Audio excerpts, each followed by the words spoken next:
marqué Lachem velachem. Vous voyez, pour vous, pour Dieu et pour vous. Amar Bilazar, Akol modim be'atzeret de ba'inan nami lachem. Ma'itama, yom shenitna botora. Ce qui veut dire, Rabbi Elazar nous enseigne, tous sont d'accord qu'à Shavuot, nous devons aussi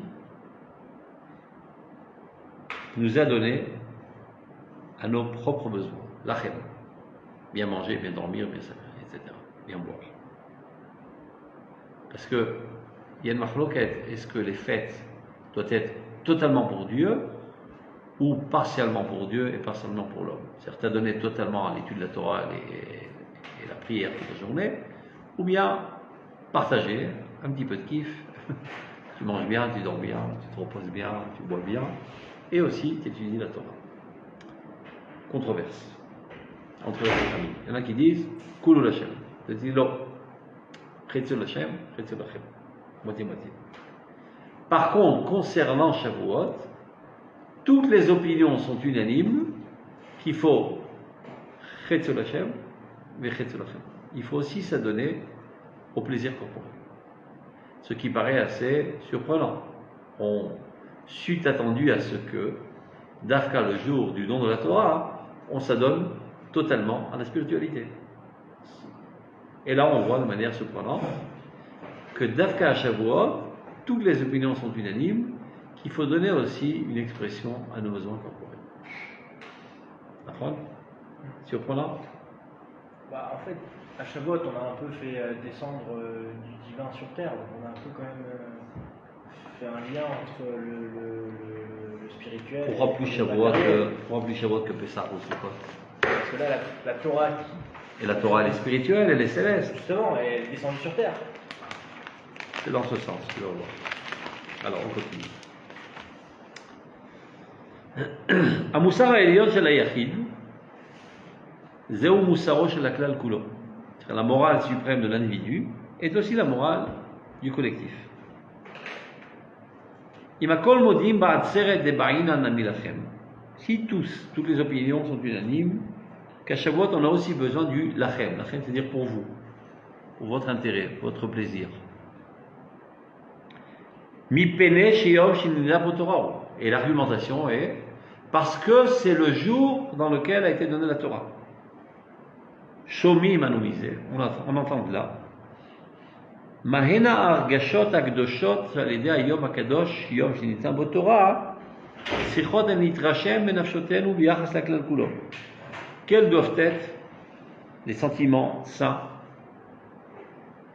que ce jour-là, dans lequel a été donnée la Torah, doivent avoir un impact dans nos âmes concernant aussi la collectivité. À lachem shel ha'yachid, le lachem, on va traduire une bonne fois pour vous. Le lachem, c'est-à-dire le pour vous, c'est-à-dire votre intérêt corporel. On va dire votre dimension matérielle. Donc la dimension matérielle de l'individu,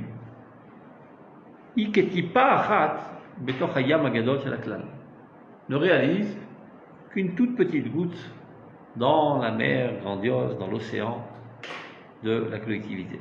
C'est-à-dire un individu, combien déjà peut-il avoir besoin de matérialité? Une maison, une voiture, de l'argent, de quoi manger, de quoi boire. On a vite fait le tour du patelin. Une nation, c'est bien plus grand. C'est toutes sortes de structures et d'infrastructures et d'armées, et d'agriculture, de technologie et de recherche. C'est des milliards de fois plus grand en matérialité, une nation, que les besoins d'un individu du point de vue matériel. Maintenant, ce qu'il nous reste à comprendre, c'est l'argumentation de Rabbi Elazar. Il nous dit, à Shavuot, tout le monde est d'accord qu'on doit aussi mettre l'accent sur la matérialité parce que c'est le jour dans lequel a été donnée la Torah. On ne voit pas tellement le rapport. A priori, qu'on a dit tout à l'heure, ça veut dire le contraire. Si c'est le jour dans lequel a été donnée la Torah, donc c'est le jour de la spiritualité, on aurait dû s'adonner totalement à la spiritualité à Shavuot. Peut-être les autres fêtes, Pessah, on est sorti d'Égypte sous le joug de l'esclavage et on a joui de la liberté. on peut comprendre que pour s'exprimer en faisant un petit peu de kiff et se dorloter, bien manger, etc. Mais le jour de la Torah, on devrait s'adonner totalement à la Torah. Et voilà, que venir surprenante. Chazal dit exactement le contraire. Parce que c'est le jour qui a été donné à la Torah, alors tu dois t'adonner aussi à tes plaisirs matériels. Mais c'est ce qu'il va expliquer. מפני מה הטעם שהוא יום שניתנה בו תורה מחייב ולהודות לבעינן נמי לכן. Donc quelle est cette argumentation? Parce que c'est le jour qui a été donné, dans lequel était donnée la Torah, alors ça nous oblige à reconnaître que nous avons aussi besoin de la dimension matérielle. Bioter miyamim doshim achirim, mais en plus que les autres jours. Ça. Eh bien, tout simplement, dit le Rav Kook. מפני שמן התורה הקדושה הגדולה והרחבה, תורת השם צור כל העולמים, אנו יודעים איך לקדש את הלחם, ואיך להבין שגם הלחם באמת אינו לחם נבדל, אלא לשם. Car, de cette grande Torah, sainte et large, la Torah de Dieu qui est le créateur des mondes, et non pas seulement le créateur du monde. Comme on dit, qui beya Hashem Tsur Olamim. Ya, c'est le nom de Dieu, Yudke. Tsur, il a créé. Olamim, des mondes. Dieu a créé des mondes avec Ya. Yud, Olamaba, He, Olamazé. Yud, c'est une petite lettre qui ne prend pas de volume, c'est un petit peu spirituel, ça ne prend pas tellement de place dans la matière, ça symbolise l'Olam, spiritualité. Et une grosse lettre, large, bien posée sur terre avec 2 pieds, ça symbolise la matérialité. Qui beya Hashem sur Olamim, Yud Olam Haba, He Olam Hazé. Donc Dieu est le créateur des 2 mondes, du monde de la spiritualité et du monde de la matérialité. Et c'est ce même Dieu qui est le créateur du monde de la spiritualité et de la matérialité qui nous a donné cette Torah. Donc cette Torah traite de la matérialité et de la spiritualité en harmonie parfaite. Ce qui veut dire que sans la Torah, nous n'aurions pas su comment appréhender la matérialité. Bon, la matérialité, on aurait dit, je sais pas, la matérialité c'est quelque chose de satanique, il vaut mieux s'en écarter. Ou bien, la matérialité c'est super, on va s'y adonner totalement avec toutes sortes d'addictions. Bien la Torah nous crée le juste équilibre. Comment consommer la matérialité à juste mesure, sans sombrer dans les addictions, sans avoir aucune réticence, aucune haine contre la matérialité, étant elle-même la création de Dieu. Donc sans la Torah, on n'aurait pas su comment avaler ce lézard.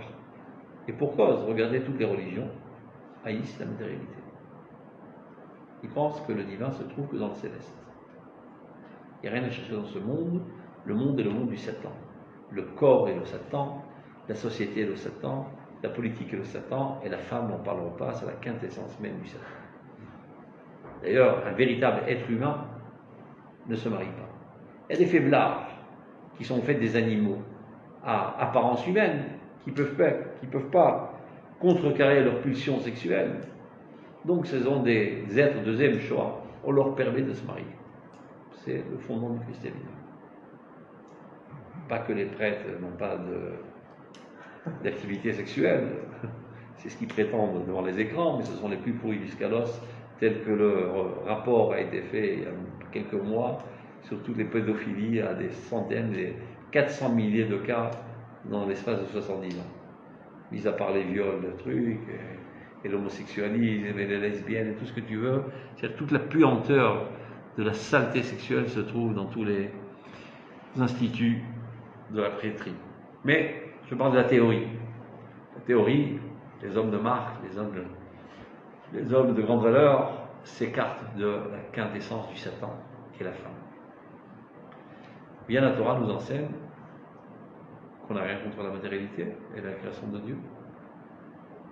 Elle nous apprend à avoir une approche positive envers la matérialité, comment la consommer à juste mesure pour nous procurer du bien sans qu'on tombe dans les addictions de la matérialité qui finalement nous détruiront. Donc, Shavuot, le jour où a été donné la Torah, c'est le moment de se donner la matérialité, parce que sans la Torah, on n'aurait jamais pu toucher à la matérialité. D'une chose deux, ou on s'en aurait écarté totalement comme les chrétiens, ou on serait adonné totalement comme un Avodah-Zarah. Bien, la Torah nous a appris comment avoir une approche normale avec la matérialité. C'est ce qu'il explique, regardez. Mipnei shemin Torah, de la Torah Gdosha, sainte et grande et large, c'est-à-dire qui comprend tout en elle. Torah Hashem Tzura Olamim, la Torah de Dieu qui est le créateur de tous les mondes, pas seulement du monde spirituel. Anu Yodim, Ech le Kadesh et Alachem. Nous savons comment sanctifier la matérialité. Sanctifier, ça ne veut pas dire s'en écarter, mais de vivre en harmonie et à juste mesure. Vers Léavin, et comment comprendre chez Gama Lachem, qu'à vrai dire, même le Lachem, c'est-à-dire l'aspect matériel, Bemet et non Lachem, il n'est pas à nous. Ce n'est pas quelque chose qui est écarté, il appartient aussi à Dieu. Ou Gam Lachem. L'oule à Torah, si ce n'est que la Torah nous avait été donnée. Imlo hahu yoma de kagarim, si ce n'est ce grand jour qui a entraîné, qui a rendu possible le don de la Torah. Aya bemet alachem nifrad malachem pirut raoui. Alors bemet, le lachem aurait été séparé par un abîme du lachem. C'est-à-dire la matérialité aurait été totalement déconnectée de la spiritualité. Aval ba ayom agadol, et voilà qu'est venu ce grand jour. Ayom shenitna botorah, ce jour dans lequel a été donnée la Torah. Ve'evir otanu me'al gvulei hapirudim halalu. Et nous a élevés en delà de toutes ces scissions imaginaires, virtuelles, de croire qu'il y a la matérialité d'un côté, la spiritualité de l'autre, et qu'il n'y a pas de rapport l'un avec l'autre, comme conçoit toutes les autres nations. Akadosh Baruch Hu nous a élevés en delà de toutes ces pseudo-entraves entre les hommes. Le dit Manu, Mimeko Torah Shel Torah, et donc nous savons maintenant de la source même de la Torah, des Baïn Anamidachem, qu'il est nécessaire à Shavuot aussi de consommer de la matérialité, de s'adonner au plaisir corporel, de bien manger, de bien boire, de bien dormir, bien qu'on ne dort pas à la soirée de Shavuot, mais on dort avant, on dort après, et il n'y a pas d'interdiction de dormir. Et on mange bien, et on doit faire la fête. Ven simcha la basar v'yain. C'est vrai qu'il y a un minag de manger des fromages et du beurre, etc. Mais ceci ne vient pas contrecarrer la lacha essentielle, Shen Simcha et la Bebasar Yain. Donc il faut manger. Évidemment, je ne parle pas des gens qui ont une tendance végétarienne ou bien qui ont des problèmes de santé qui souffrent de manger de la viande. Ceux qui prennent plaisir encore parce qu'ils ne sont pas assez élevés du point de vue idéologique à l'idéal de la végétarie, je ne sais pas comment ça se dit, Simchodot, je ne sais pas comment ça se dit. Il viendra un jour, on n'assassinera plus des bêtes et on sera tous végétariens. Mais pour l'instant, les gens aiment bien manger des steaks sur le feu et ça leur procure le plaisir du palais. Donc si c'est ton niveau, eh ben exprime-le le jour de fête en mangeant de la viande. Si tu aimes bien boire du vin, eh ben exprime-le en buvant du vin. Mais non, si ça te dit rien manger du vin, boire du vin, tu n'es pas obligé de t'obliger de souffrir, évidemment. Top, on continue. Donc, Bekitsour, il faut mettre l'accent sur le lachem. Donc, ça, on a compris à l'échelle individuelle. Maintenant, il y a une extrapolation à l'échelle nationale. Ume alachem shel aprat, anu metzitzim el alachem shel aklal. Une fois qu'on a bien compris le principe que Dafka la Torah nous enseigne comment avoir une approche positive envers la matérialité à l'échelle de l'individu, comment vivre avec, sans succomber, et quand même profiter.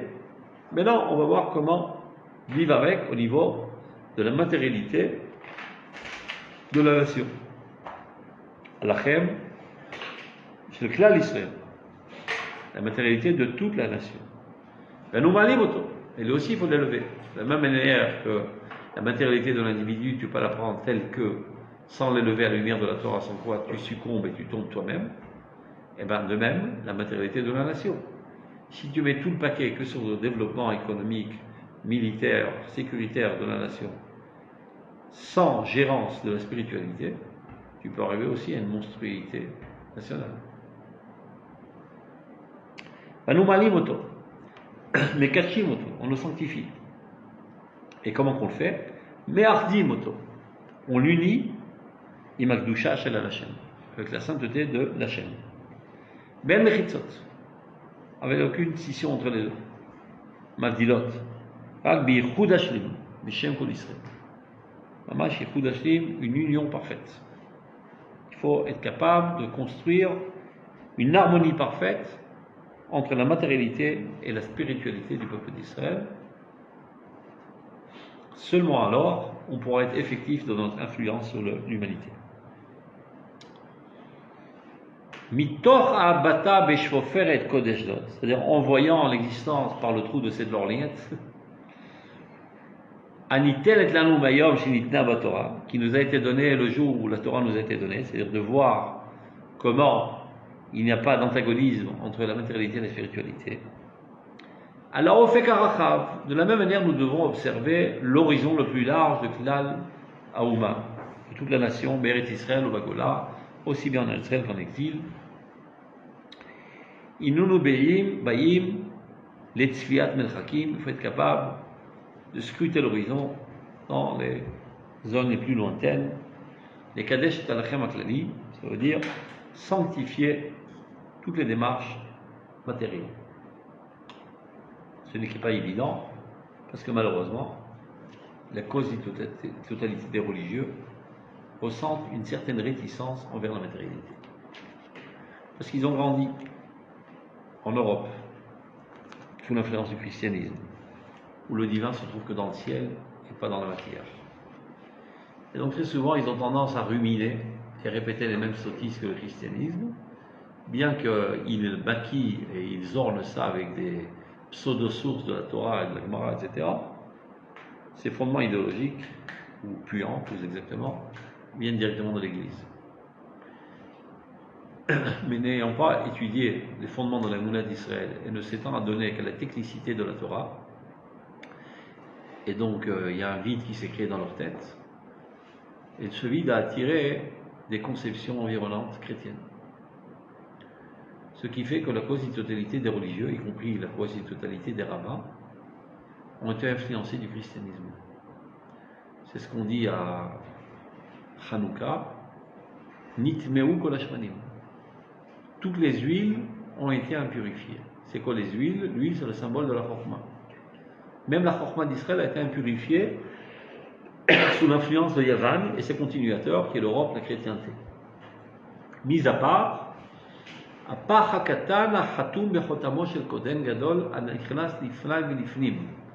la petite fiole qui était cachetée par le cachet du Kohen Gadol qui lui rentre à l'intérieur de l'intérieur. C'est Torah Tarazim, la Torah de l'intériorité, la Torah du Son, la Torah de la Emouna.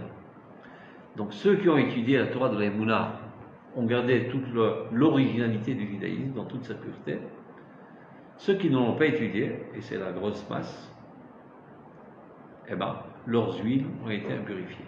Leurs conceptions ont été impurifiées des conceptions chrétiennes.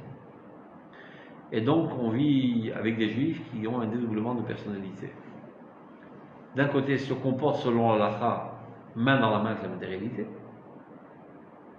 D'un autre côté, dans leur conception idéologique, ils haïssent la matérialité. Je peux vous donner un exemple qui peut paraître ahurant, mais qui peut arriver tous les jours. Tu invites un rabbin avec une grosse barbe et un gros streimel à donner une conférence la veille de Shabbat. Pas besoin d'écouter, tu sais par avance ce qu'il va dire. Rochnius, Rochnius, Rochnius. Mais Irs, Gashmius. C'est ce qu'il dit grosso modo. Après, il rentre ça avec des psukim, des gemarot, il invente toutes sortes d'histoires pour renforcer le raya. Spiritualité, spiritualité, spiritualité, écart de toute matérialité.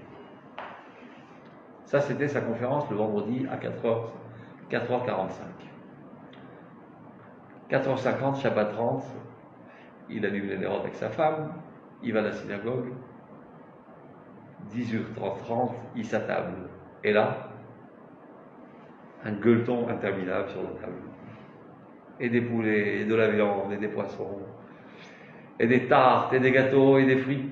Mais, monsieur le rabbin, vous avez dit Rochnius, Rochnius, Rochnius. Et là, vous n'arrêtez pas de vous empiffrer. Non, ça c'est marqué dans l'Halakha. On est que Shabbat. Et qui l'a écrit l'Halakha? C'est pas du judaïsme, l'Halakha? C'est pas Rabbi Yosef Karo? C'est marqué dans l'Halakha. C'est-à-dire, il se comporte normalement et il pense idiotement. Paranoïa. Scission au sein de sa personnalité. Donc il est toujours à faire le discours de l'antithèse du judaïsme, mais comme il est fidèle à l'Halakha, il se comporte comme un juif. Il mange bien pendant les fêtes, Pira Viribia, des relations sexuelles avec sa femme, conseiller les jours de fête, etc., etc. Et comment c'est possible? C'est possible. Il y a des gens bizarres dans ce monde. C'est-à-dire, d'un côté, il adhère à l'Halakha au pied de la lettre, et l'Halakha n'est que la traduction dans le langage du corps de la théorie d'Israël, qui est l'union du ciel avec la terre, l'union du corps avec l'âme. C'est ça l'Halakha. Donc elle est la plus fidèle. C'est-à-dire, si tu veux savoir si un rayon que tu aimais, une idée que tu aimais, si elle est véritable, vois si elle apparaît dans l'Halakha. Si l'Halakha dit le contraire, ben ton rayon, c'est des inventions. Donc il se comporte, Baruch Hashem, tant qu'il est religieux, je parle, il y a quelqu'un de normal, qui est minutieux sur l'Halakha, normalement comme un juif, mais il pense comme un chrétien. Et donc évidemment, il souffre énormément. Il ne s'est pas composé au sein de lui-même toutes ces dissensions intérieures. Donc vient le Rav Kook, après 2000 ans d'exil, sachant que les Juifs ont ingurgité énormément de christianisme, il s'adonne nuit et jour à nous nettoyer de toutes ces saletés idéologiques. Et c'est pas facile. Il y a même certains Juifs qui ont étudié la Chassidoute, ont commencé à comprendre que cette réticence, cette haine envers la matérialité, elle n'a pas de place dans le judaïsme. Donc ils parlent aussi des Kadesh Tachomer, etc. Mais ils sont capables de le comprendre qu'à l'échelle individuelle. Ça veut dire, ils n'ont pas de scrupules ou de sentiments, de culpabilité, s'ils profitent à plein poumon des plaisirs corporels tant que ce sont dans les limites de l'Halakha. Ils ne se sentent pas salis. Vous comprenez? C'est-à-dire qu'on n'est pas l'ennemi du corps. Ça, ils le comprennent, les chassidim. D'ailleurs, ceux qui connaissent de près, les chassidim sont plus bons vivants que les mitnagdim. Ils aiment bien manger, ils sont bien gras, etc. Ils ont des belles maisons, des belles voitures, etc. Mais tout d'un coup, ça s'arrête et ça freine quand on essaie de faire une extrapolation au niveau du collectif. Il comprend qu'il n'y a aucun idéal d'être pauvre, il n'y a aucun idéal d'être maigre, aucun idéal de jeûner toute la journée. On peut vivre normalement et aisément et dans le plaisir, tant que c'est cachère. Ça, ils comprennent. Alors tu dis, bon, alors continue ta pensée. Alors le peuple d'Israël doit avoir une économie puissante, une armée puissante, une agriculture. Ah non, là ça n'a plus aucun rapport avec la Torah. Ça c'est de la politique, c'est du rôle, ça c'est l'égoïsme. Nous, la politique, l'armée, ça c'est pas nous. Mais continue, c'est la même pensée. De l'individu à la collectivité. Là, il y a un break. Il n'est pas capable de comprendre. Il se coince. Tu voulais dire? Les Juifs grandissent dans le pays arabe. Oula, les pauvres. Ça a une influence sur Oh, les pauvres. C'est comme moi. Doublement débile. Parce qu'il y a toutes les idioties, les superstitions du monde arabe, et c'est pas ce qui manque. Aïnara et toutes ces sophismes, etc. Et toutes les influences des pays qui ont conquis les pays arabes, c'est-à-dire la France. Toute l'Afrique du Nord était sous protectorat français. Et après, ces Juifs d'Afrique du Nord, ils sont passés de fête en France. Donc doublement débile. Pas mal de tard à nettoyer en Grèce, c'est ça. Se dégraisser de l'islam et se dégraisser du christianisme. C'est pas la même influence que le christianisme. Je ne sais pas qu'est-ce qui est pire, Zenevela vous êtes très fin. Mais tu as raison que le christianisme est bien pire. Quand on voit par exemple dans le livre de Rhodes, le Rav Kook investit quelques dizaines de piscarotes contre le christianisme. Et un quart de pisca contre l'islam.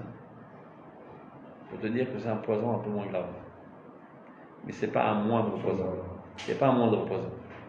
Et en plus, c'est la niainerie, la bêtise, tout ce que tu veux, des superstitions à n'en plus finir. un déterminisme aveugle, Mektoub, ils ne foutent rien, ils s'organisent en rien. Ils conduisent comme des fous parce que de toute façon, s'il était marqué dans le ciel que je crève par la voiture, j'y creverais de toute manière.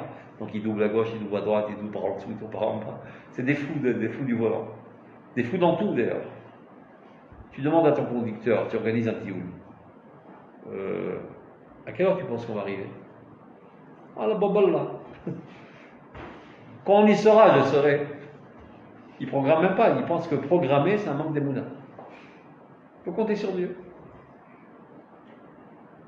Mais non, tu as déjà entendu ça chez d'autres juifs, ma femme. Maktoub, Yahoudi. Tu as raté ton bac, c'était pas Maktoub. J'ai jamais entendu une femme tunisienne idiote dire ces sottises. Ou marocaine, on dirait. D'où elle vomit ces idioties. De sa voisine arabe d'à côté. Non, Maktoub. C'était pas marqué. Au lieu de dire efforce-toi davantage, tu réussiras mieux ton bac. C'était marqué dans le ciel, tu ne réussiras pas ton bac. Donc, tu peux étudier ou pas étudier, tu ne sortiras de rien.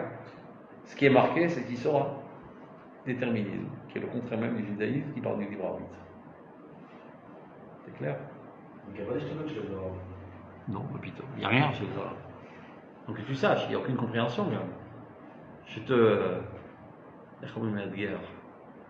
fais le pari. Va faire un interview demain avec une dizaine d'Arabes. Tu leur demandes pourquoi vous jeûnez un ramadan? Personne ne sera te répondre. Parce qu'il faut jeûner un ramadan. En souvenir de quoi? C'est fait pourquoi? Je te dis pourquoi tu jeûnes à Yom Kippour?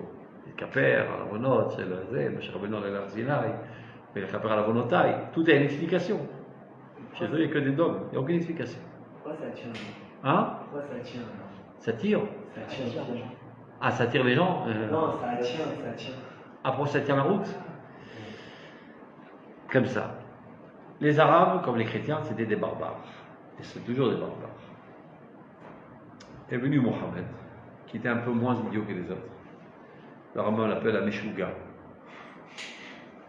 Il a piqué du judaïsme, ça et là, des thèmes qui pouvaient être traduits en arabe. C'est-à-dire pris, inculqués par la conception païenne de l'époque des Arabes. Donc il y a quelques fondements qui ne sont pas trop mal. Le respect des parents, qui de toute manière est ancré dans la nature humaine. La croyance en Dieu, en un Dieu unique, qui est de toute manière gravé dans la croyance humaine, etc. Les choses trop compliquées, il n'aura pas dit de faire. Maintenant, il y a beaucoup d'enthousiasme. Il y a aussi toutes sortes d'émounotes félotes pour mettre de l'huile sur la flamme. Comporte-toi bien ici et tu auras 70 vierges dans le monde céleste. Et toutes sortes d'idées aussi de ce genre qui attisent la flamme. Et ça marche. Et le christianisme aussi, c'est pareil. Une bande d'idiots de juifs qui ont dévié du judaïsme. Ils ont essayé de vendre leur camelote au peuple juif, ça n'a pas marché. Ils ont trouvé des nouilles, des païens, et ça a marché. Alors ils ont dit, regardez, les juifs ici vous proposent recevoir le paradis, il faut payer 613 $. Nous on vous donne le paradis gratuitement. Et on vous enlève tous les calvaires que ces juifs ont voulu vous affliger. Bien sûr qu'on achète de suite. Tu fais ce que tu veux, tu te comportes comme la pire des bêtes humaines, tu dis juste une seule phrase, je crois en Jésus. Et ouf, tu t'envoles au paradis. C'est ça le fondement du christianisme. Il n'y a aucune halakha. Tu peux faire ce que tu veux. Rak imra achat, mais toi, credos. Je crois en Jésus, qu'il est la concrétisation de Dieu dans ce monde et sans l'envoyer le Messie. Tu as dit ça, tu montes, regardez. Ça coûte pas cher. L'enjeu en vaut le coup. Et en gros, prince la malo. Et en plus, ça fait du bien de temps en temps d'aller assassiner des juifs, parce que c'est marqué dans le christianisme, ça fait du bien pour sauver leurs âmes. Donc toutes les tendances barbares, criminelles, elles sont permises et conseillées, sous l'influence des prêtres et du pape, etc. Donc c'est évidemment que tu peux attirer pas mal d'adeptes dans un truc pareil. Donc fermons la parenthèse. Donc une fois qu'on a compris ça, on est au 1, 2, 3, 4, quatrième paragraphe, deuxième ligne devant la fin, sur l'avant-dernier paragraphe. Al nalabit. Benechol al kol ma shemechazek et hakor haklali. Donc nous ne devons pas regarder avec un regard laïque tout ce qui renforce la force générale. Il y a des gens qui ont une réticence envers toutes les activités laïques. Ils pensent que c'est du chol. Grosse erreur du Rav Kook. Tout ce qui œuvre en Eretz Israël aujourd'hui pour le renforcement matériel de la nation, nous devons le regarder d'un regard empli d'amour, comme si qu'ils étaient en train de s'occuper de renforcer le Kodesh dans le monde. Al-Nabit ben-Echol. Surtout ne regardons pas d'un regard laïque al kol ma shemechazek et hakor klali, tout ce qui vient renforcer la force collective. Et kol ma shemeaged oto, tout ce qui vient le réunir, unifier le peuple. Et kol ma shenoten lo koach ve'otzma, tout ce qui lui donne de la force et de la puissance. La'amod neged kol hagalim as-soarim levalea oto, contre toutes les vagues qui tendent à le noyer. Il y a plein de goïms qui sont emplis de haine et qui œuvrent nuit et jour pour effacer le peuple d'Israël. Donc si tu vois que des juifs aujourd'hui s'élèvent pour protéger le peuple d'Israël, assurer leur sécurité, alors aie envers eux une approche d'amour et une approche de sainteté. Je ne crois pas que c'est un effet divers, bizarre, laïque. Ça paraît tout à fait évident, mais il fallait le dire à des têtes au carré qui n'ont pas compris ça pendant 2000 ans et qui jusqu'à aujourd'hui ne le comprennent pas. Ils voient un soldat, ça leur fait ni chaud ni froid. Tu devrais lui embrasser les pieds quand il voit un soldat. C'est grâce à lui que tu vis. Le fait que tu puisses t'asseoir maintenant et te faire un kiff d'étudier Oroth, c'est parce que dehors il y a 100 000 soldats qui te protègent. Et quand tu vas bien dormir sur ton oreiller ce soir, il y a quelques dizaines de milliers qui couchent dans des flaques, ou bien qui sont dans vraiment la cahier, et d'autres qui sont dans la gueule du loup en train de se faire tirer comme des canards dessus, pour que toi tu te la coules douce. Donc comment tu peux être impassible à cela, indifférent à cela? Tout celui qui renforce la force militaire, sécuritaire, dans tous les domaines d'activité de la matérialité de l'Israël, Kadosh Yamer, Alachem ou Lachem. Nilmod, donc apprenons, Penelamed, et enseignons. Chez Broucha ilanu kol yad amoshita Ezra bekuma l'Israël. Et béni toute main qui est tendue pour aider la résurrection d'Israël. Bechol makom bechol matzav, dans toute situation, dans tout endroit. Kol mif'al amechaye gam et alachem, toute entreprise qui vient renforcer la matérialité de la nation. Ashvura ve'debouya, qui est totalement brisée après 2000 ans d'exil, qui est douloureuse. Chez Dam Shotet Mikol Avaria, de laquelle coule le sang de tous ses membres, tellement elle a été poignardée, cette nation. Tous ses membres, Amefurakim, qui sont totalement démantelés. Varatsemotea Mefutsachot, et ses ossements aussi, qui ont été brisés. Nagdim Na'achnachnu et Berkat Ashalom. Approchons avec une approche de paix. Dechol Doresh Tov l'Israël, à tout celui qui recherche le bien d'Israël. Et c'est ainsi que Nekadesh na et al-Lachem aklali. Sanctifions le Lachem collectif, c'est-à-dire la matérialité du collectif. Et al-Lachem, Asher Bemet Lachem, qui à vrai dire, ce Lachem qui nous paraît être Lachem, qui nous paraît être à nous, qui nous paraît être matériel, n'est pas moins appartenant à Dieu. Az nitom kol hayamim atam agadol sheshti alechem. Alors tout le temps, nous pourrons goûter ce grand goût extraordinaire des deux pains. Korban achag, le korban de Chag Shavuot, Akadosh Hazeh, shinitna botorah, hametz teafena. Manien. À Pesach, qui est la fête de la liberté plutôt matérielle, on mange des matzot, qui symbolisent la spiritualité. À Shavuot, qui est la fête de la Torah, donc de la spiritualité, on mange du pain, qui symbolise la grosseur de la matérialité. Manière. C'est le Korban. Korban Pesach, matzot teafena. Korban Shavuot, Hametz Le'afel. Alors qu'est-ce que ça veut dire? Tu vois comment de l'halakha, on comprend quels sont les fondements de l'Emunah.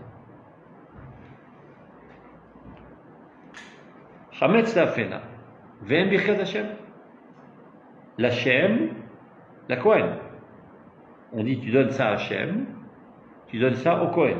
C'est-à-dire, normalement tu devrais donner, je sais pas, ton korban à Dieu et Dieu le mangerait. Mais Dieu n'a pas de bouche, Dieu ne mange pas, il n'a pas besoin de matérialité.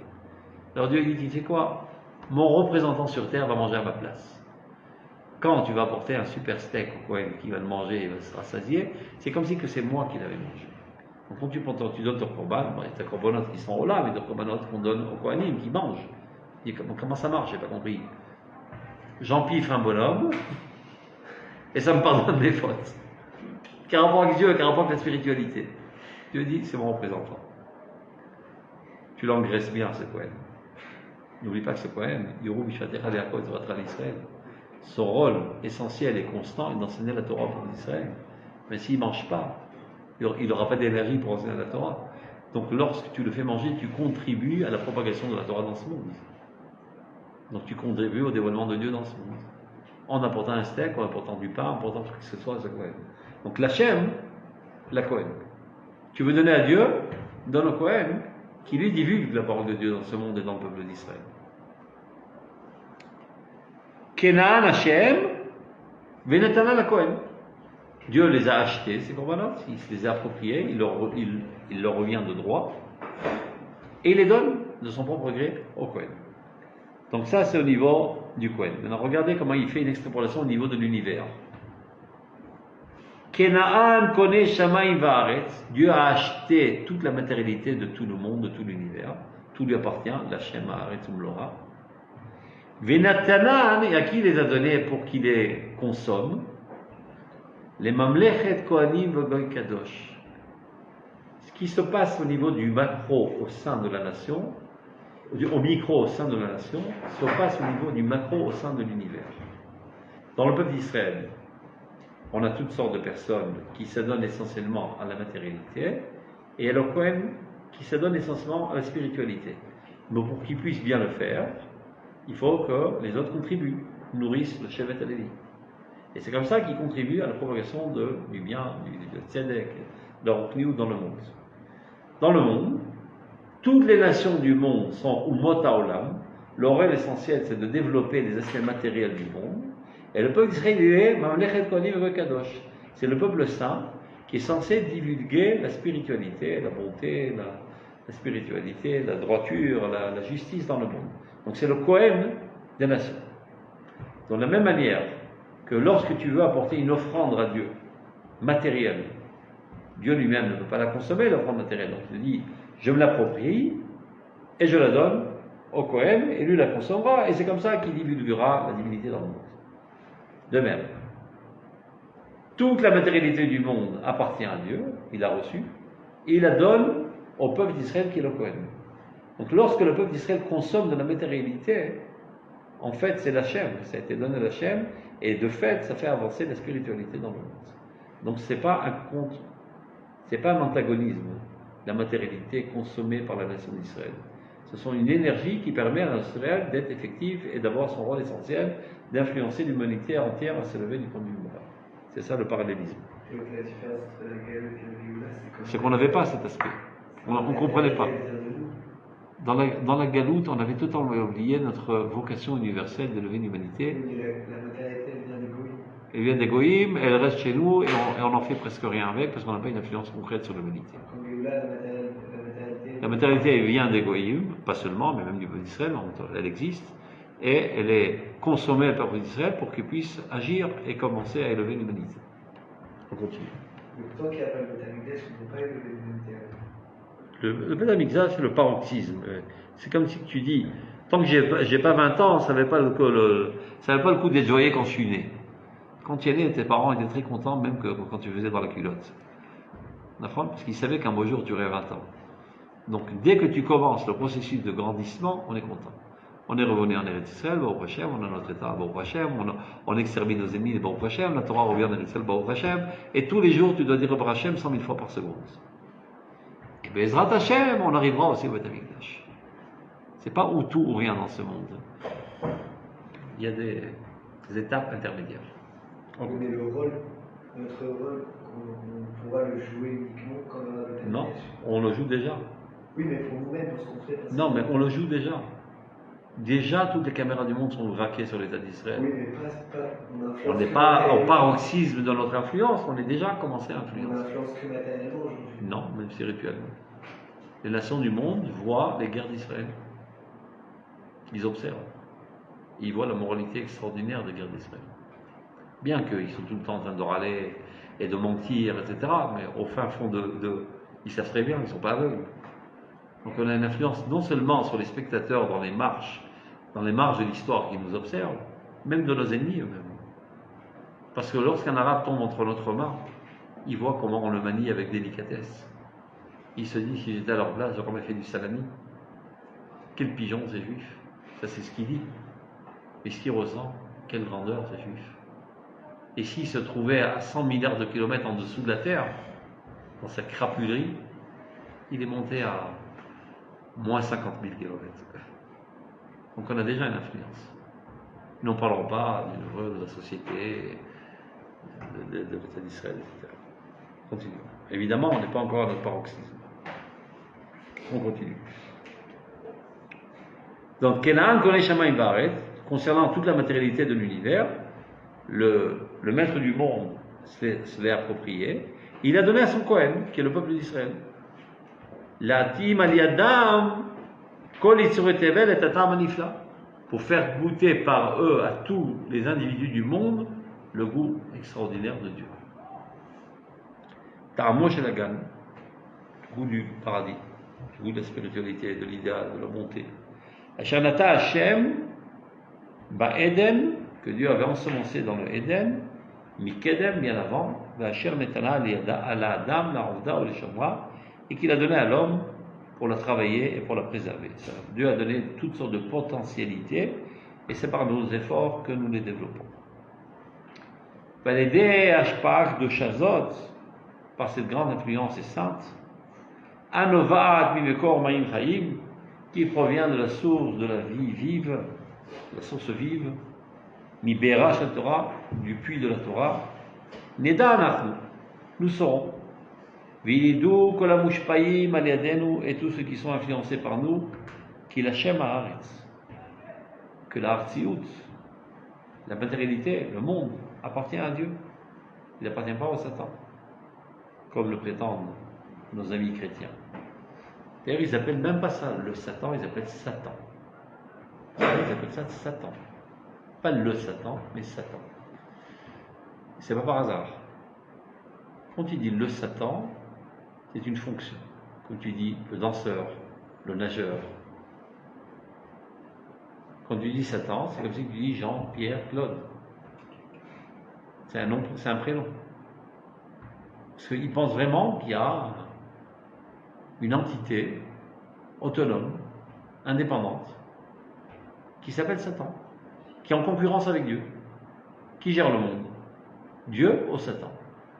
Ils sont en train de se faire la guerre tout le temps, de se faire des croche-pattes. Qui va tirer ce bonhomme vers lui? D'ailleurs, dans tous les comics, tu vois le Satan avec une queue en fourche et sa fourche en main, il fait toutes sortes de manigances pour t'attirer. Ça aussi, c'est toutes les saletés qu'on a ingurgitées dans l'exil, à tel point qu'il y a des juifs qui pensent comme ça aujourd'hui. Que tu es là, il y a un petit Satan derrière la tête là, qui essaie de te convaincre. Dit le Rambam, Shata sauté, t'as Satan. Quand tu dévis, tu es Satan. C'est toi le Satan, il n'y a pas une autre personne derrière qui essaie de te convaincre. Quand tu perds la tête, comment on dit perdre la tête en hébreu? Shtut. Shtut, c'est une idiotie. Tu perds la tête. Tu as perdu la raison. Alors tu es Satan, tu es en train de dévier. Il n'y a pas une entité extérieure qui essaie de t'exciter. Quand tu n'es pas sous le contrôle de ta raison, tu te laisses aller à toutes sortes de pulsions, toutes sortes de fantasmes, et que tu ne gères pas la situation, tu es Satan. Quand tu danses, tu es Ragdan. Quand tu nages, tu es Sachial. Quand tu es sauté, tu es Satan. Mais Il y a pas mal de juifs aujourd'hui qui pensent vraiment qu'il y a un petit Satan derrière, avec une queue genre fourche et des cornes de diable, qui essaie de t'attirer à toutes sortes de sales choses.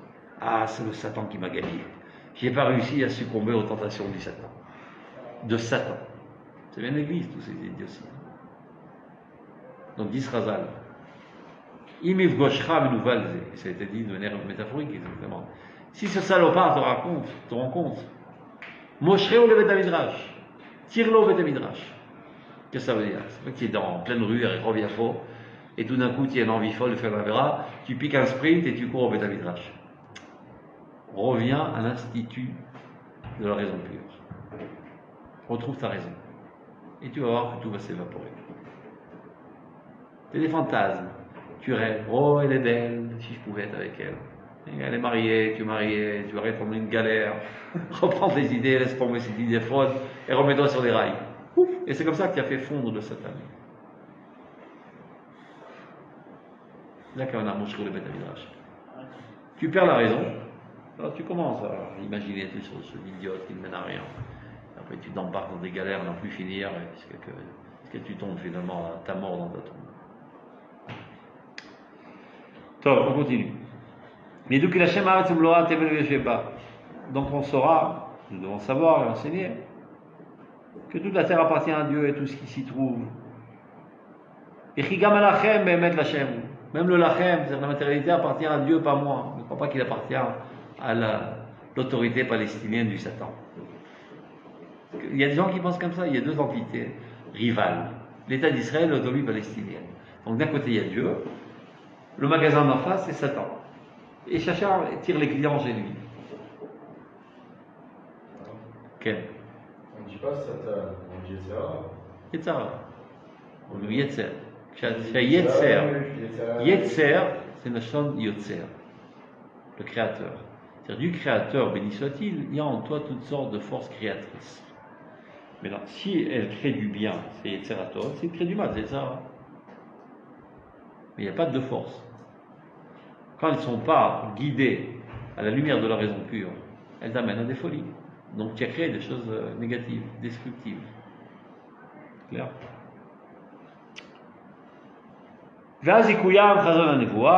Alors sera concrétisée la prophétie qui Necham Hashem Tzion. Dieu a pris en miséricorde Tzion, Nicham Kol Chavrotea, il a eu pitié de toutes ses ruines.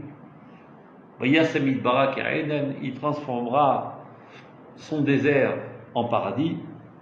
Ve'alvata Kigal Hashem, et tout ce qui était sec deviendra aussi un jardin divin. Sasson Simcha Imatseba, tout sera rempli de joie et d'allégresse. Toda Vekol Zimra, de remerciements et de chants. Libera Bienvenu Amen. Très prochainement. Ça, si seulement nous comprendrons qu'il faille construire une harmonie totale entre la matérialité et la spiritualité. Tant qu'on ne le comprendra pas, eh ben, la terre ne sera pas reconstruite. On fera que des yeshivot dans l'Eretz d'Israël. Imaginez s'il n'y avait que des religieux chinois qui avaient édifié l'État d'Israël. Ils auraient dit, à quoi bon faire une armée? Ben, si les ennemis nous attaquent, on va ouvrir le Sefer Torah, on va faire Mishiberach. Et c'est une épidémie qui se propage. On demandera au rabbin Bouzalou de faire Mishiberach pour la folie. Et à quoi bon faire des trains pour aller sur des dos de charbon, qui c'est mal. On aurait été encore à l'âge de la pierre. Et les épidémies seraient propagées, on serait fait massacrer. Si on ne comprend pas que la Chem ou la Shem, et qu'on a une réticence, et ben tout l'État d'Israël aurait été comme un Shtibler. Dieu, connaissant la matière des Juifs à cette époque, qui était encore sous l'influence des sottises du christianisme, a fait en sorte que des non-religieux bâtissent l'État. Des mécréants, des athées, qui eux ne sont pas influencés par ces idées idiotes. Donc ils comprennent que pour que les choses soient construites, il faut les construire. Pour être en sécurité, il faut établir un système sécuritaire. Pour parer les épidémies, il faut établir un système de santé, et ainsi de suite. Que tout aura l'air en fonction de tes investissements, des efforts. Qui est une pensée tellement triviale, tellement normale, tellement saine, mais qui a été ravagée par le christianisme, par l'islam. Donc Dieu sait ce qu'il fait. Il fait bien les choses. Il a fait en sorte que l'État, la résurrection nationale et que toutes les structures nécessaires et vitales à la vie du peuple d'Israël sur la terre soient édifiées par des gens non religieux, malheureusement. Parce qu'à l'époque, il n'y avait presque pas de religieux normaux. Aujourd'hui, Baruch Hashem, sous l'impulsion de Rav Kook, il y a des milliers, des dizaines de milliers, des centaines de milliers de religieux qui commencent à comprendre la Torah originelle telle qu'elle était avant le désastre de l'exil, et qui sont à la fois des gens très minutieux dans la halakha, des gens très idéalistes, très saints, très purs, mais pas pour autant ont une réticence envers le monde de la matérialité. Au contraire, très souvent, ils se tiennent à la tête de systèmes très importants, de la sécurité, de la santé, de l'informatique, de la technologie, etc. Comme étaient les gens qui sont comptés dans la Bible. Abraham Avinu, c'était pas un rêveur. C'était un prophète, c'était un kadosh, mais avec ça, Kaved, Bamikne, Bazar, c'est quelqu'un d'immensément riche, avec des troupeaux qui savaient faire la guerre, etc., contre les 4 rois, de même Yitzhak, de même Yaakov, de même Moshe Rabbeinu, de même Yehoshua, de même David, tous ceux qui sont comptés dans la Bible étaient des gens normaux. Et les derniers normaux qu'on a connus dans l'histoire, c'était les Maccabim. Kedoshim, Kohanecha Kedoshim, des Kohanim Kedoshim, mais qui déclarent la guerre contre l'Empire romain, contre l'Empire grec. Ce n'étaient pas des trouillards, c'était des vaillants combattants. Les derniers juifs normaux. Après, il y a une scission qui a été faite dans la personnalité des juifs. Les uns ont opté pour la spiritualité totale, extrémiste, d'autres ont opté pour la matérialité extrémiste, et ça a fait 2 morts vivants, qui vivent à 50% de leur vie. Triad Ametim, la résurrection des morts. Avant d'aller déterrer les morts et de leur insuffler une nouvelle âme, d'abord, faisons revivre ceux qui sont des morts vivants. Il y a des gens qui marchent sur 2 pieds aujourd'hui, mais qui ne marchent qu'à 50%, qui s'adonnent qu'à la spiritualité ou qu'à la matérialité. Les deux sont des morts vivants. Donc injectons dans cela ce qui manque à ceci, en dans ceci ce qui manque à cela, et reconstruisons le véritable profit d'Israël.